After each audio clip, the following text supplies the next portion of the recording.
C'est forcément inévitable, on allait arriver dans une guerre d'ego. Les gens sont beaucoup trop égocentriques quand ils créent sur les réseaux sociaux. Et quand je dis que c'était presque inévitable, c'est normal, parce qu'on parle de nous, on parle de nos business, on parle de ce qu'on a envie d'accomplir, on parle de notre histoire. En gros, tout revient vers nous à la fin de la journée. Bienvenue dans ce deuxième épisode de Signature Brute, un podcast où on parle de réseaux sociaux, personal branding, majoritairement YouTube, aussi d'économie créateur. J'ai toujours pas d'intro réellement pour ce podcast, c'est pas grave. C'est un podcast surtout qui parle aux entrepreneurs et aux créateurs de contenu. Et donc aujourd'hui, on va parler d'ego, parce que c'est un vrai sujet et c'est quelque chose que je peux voir de manière générale sur les réseaux sociaux, surtout chez les entrepreneurs. Il y a un de mes anciens clients qui me vient en tête, parce que pour ceux qui ne savent pas, du coup, moi j'aide les personnes sur leur stratégie YouTube de manière générale, mais avant de vraiment me spécialiser sur la stratégie YouTube, j'étais vraiment plutôt très large, donc vraiment social media de manière générale. Et ensuite, j'ai décidé de faire un focus YouTube, X, personal branding. Et quand j'ai commencé à travailler avec lui, forcément, je reviens toujours sur l'offre, parce qu'il faut savoir ce qu'on va vendre, hein, tout simplement. Et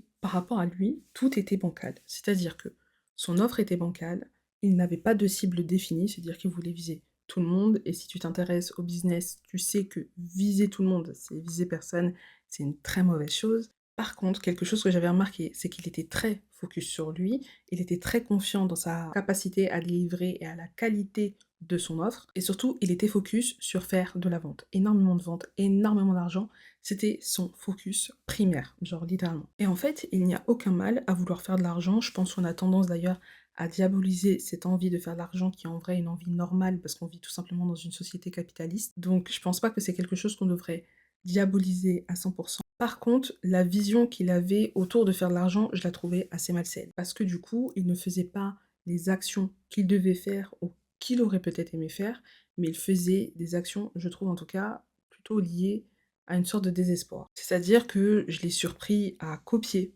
des personnes, limite presque mot pour mot, alors que pourtant, il travaillait avec moi. Et que moi, enfin, je suis aux antipodes de la copie. Inspiration, ok, mais copie, c'est non. Il n'hésitait pas à mentir, etc.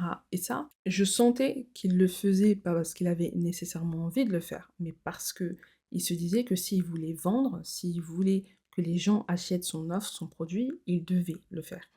Et donc là, on commençait à rentrer dans quelque chose de malhonnête. Et en fait, je pense que s'il faisait ça aussi, c'est parce que en fait, ce qu'il faisait ne se vendait pas, tout simplement, et qu'il ne se vendait pas pour les deux premières raisons que j'ai citées au début, qui est qu'il avait une offre bancale et qu'il n'avait pas de personnel, il n'avait pas de cible.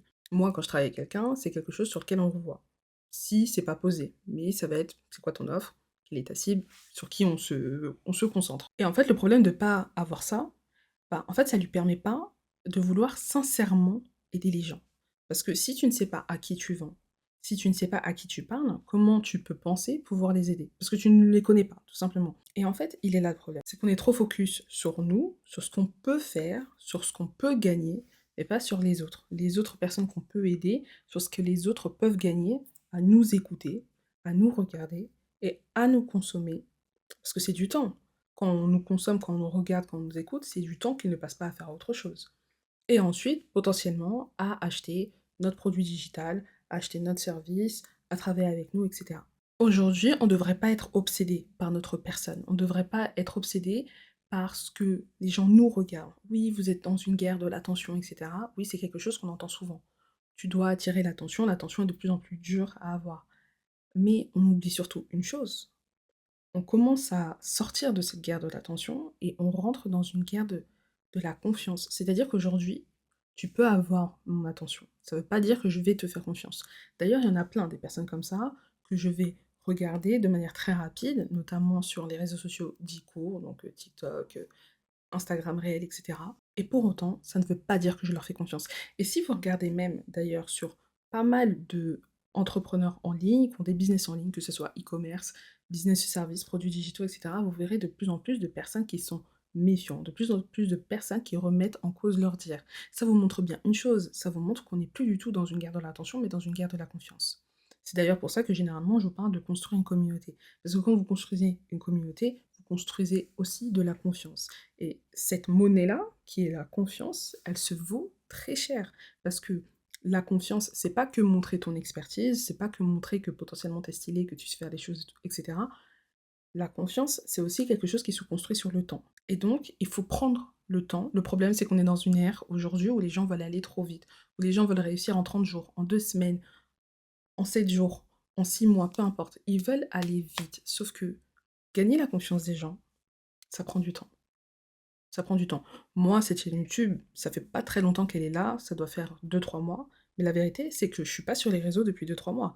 Je suis sur les réseaux depuis presque 2 ans. Il y a des gens d'ailleurs qui me regardent sur cette chaîne YouTube, qui m'ont connue d'ailleurs via TikTok, parce que j'étais d'abord sur TikTok. Et c'est parce que TikTok était une plateforme qui me limitait que j'ai décidé de passer sur YouTube. Et d'ailleurs, avant même de passer sur YouTube, je faisais des lives. Et c'est avec les lives que j'ai commencé à bâtir d'ailleurs cette confiance énorme avec certaines personnes qui, 2 ans plus tard, continuent encore de me regarder et qui me font confiance. Et si tu n'arrives pas à bâtir cette confiance avec les gens, c'est parce que bien souvent, les gens arrivent à voir que tu n'es pas là pour de bonnes raisons. Les gens arrivent à voir que tu es là pour gagner de l'argent et seulement pour gagner de l'argent. Comme je dis, vouloir gagner de l'argent, c'est pas grave, enfin, c'est ok tout simplement. Mais il faut que tu sois transparent. Moi, je ne m'en cache pas. Et d'ailleurs, ma dernière vidéo que j'ai fait donc sur Théo Lyon, Grégoire Gambato, etc., qui sont des fondateurs qui ces derniers temps ont une chaîne YouTube qui marche très bien. Dans cette vidéo, je dis bien que l'une des raisons pour laquelle ils fonctionnent bien, c'est parce qu'ils n'ont rien à vendre et que les gens qui les regardent sentent en fait qu'ils n'ont rien à vendre et du coup leur accordent aussi beaucoup plus facilement leur confiance.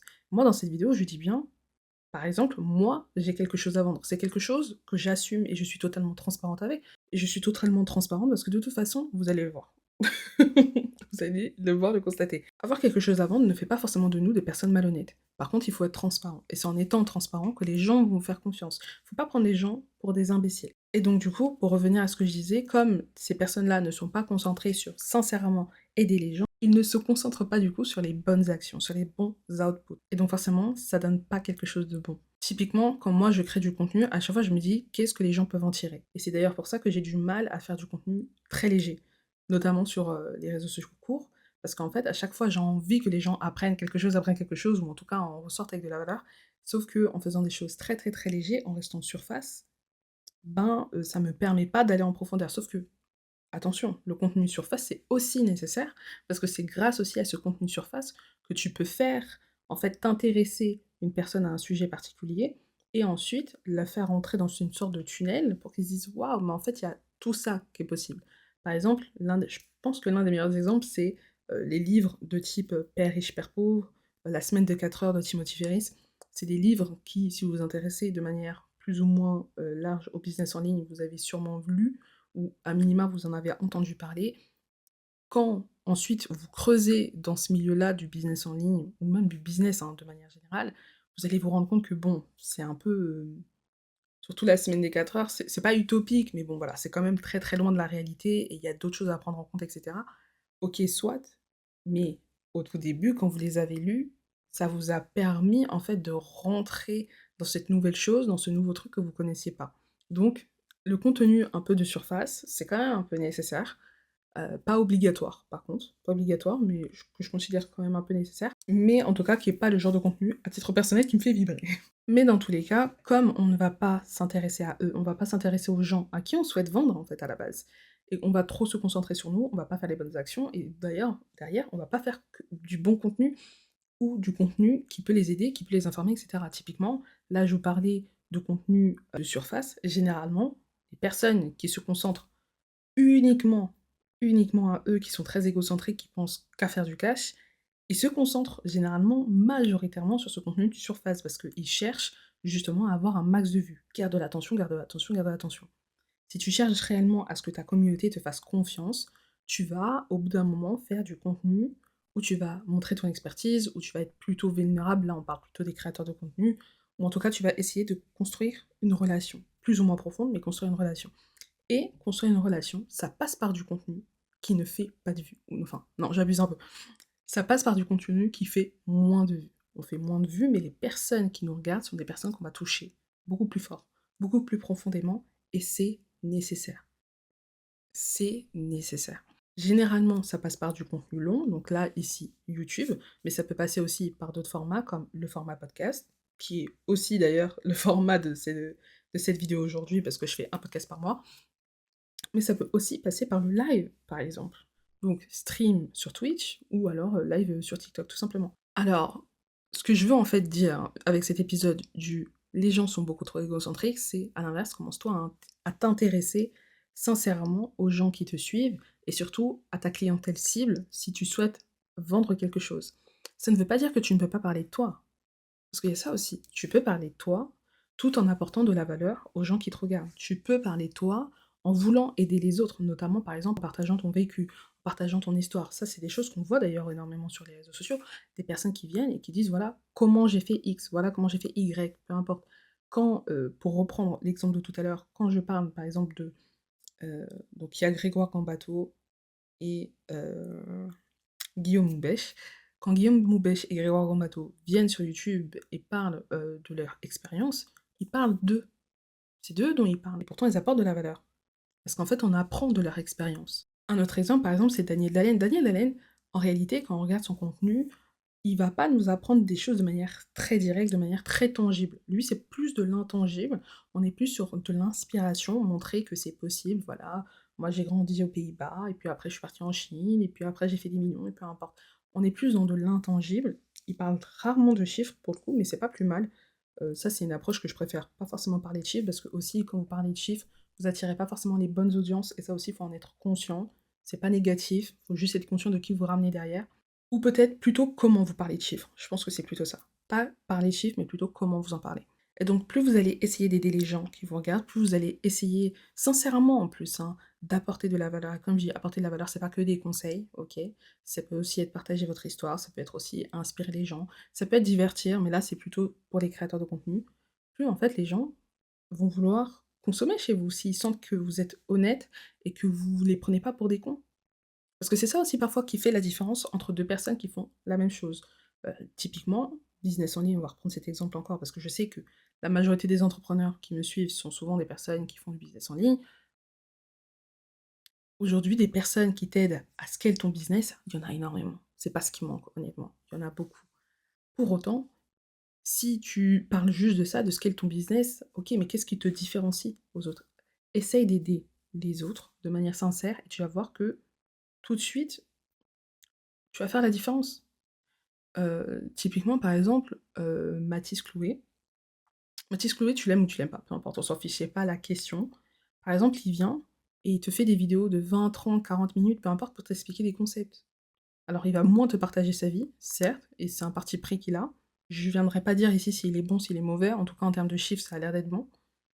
Mais quand tu vois ce mec qui vient et qui te partage tout, enfin tout, on sait pas, et qui te partage des choses, qui prend son temps, 20, 40, 50 minutes, peu importe, t'es plus à même à lui faire confiance. Et en fait, c'est un cercle, on y revient. C'est une histoire de confiance. Et donc, tu seras ensuite plus à même à aller chez lui. Alors que si tu viens avec une vidéo de 10 minutes, comment passer ton business de 0 à 100 000 avec des concepts hyper flous, en disant étape 1, étape 2, étape 3, étape 4, étape 5, et voilà, c'est bon, maintenant tu peux atteindre les 100 000, bon, tu comprends. On commence aussi à comprendre que tout ça, c'est un peu, entre guillemets, bullshit. Ça veut pas dire que ce que tu dis, c'est faux, ça veut pas dire que ce que tu dis est mauvais. C'est juste qu'en fait, c'est des termes flous, et on sait que tu restes flou volontairement pour qu'ensuite on aille acheter chez toi. Et c'est ça le truc. Et en fait, le problème aussi de l'ego, c'est qu'on se sent au-dessus de la masse. Et du coup, on va se sentir tellement supérieur qu'on va pas se rendre compte à un moment donné qu'on est en train de se déconnecter des gens qui nous suivent. Et donc tu vas dire voilà, ça marche, ça marche, ça marche, je vais rester sur ça, je vais rester sur ça, je vais rester sur ça, jusqu'au moment où en fait, au moment où tu vas te rendre compte que ah maintenant en fait là je me trompe, là littéralement je vais me prendre le mur, il est trop tard. Les gens sont passés à autre chose. Il faut faire attention à ça, tu vois? Typiquement, c'est des choses qu'on commence à voir actuellement avec des entrepreneurs et je pense aussi que c'est pour ça qu'il y en a beaucoup qui font pivoter aussi leur business model parce qu'ils se rendent compte que c'est pas durable sur le long terme.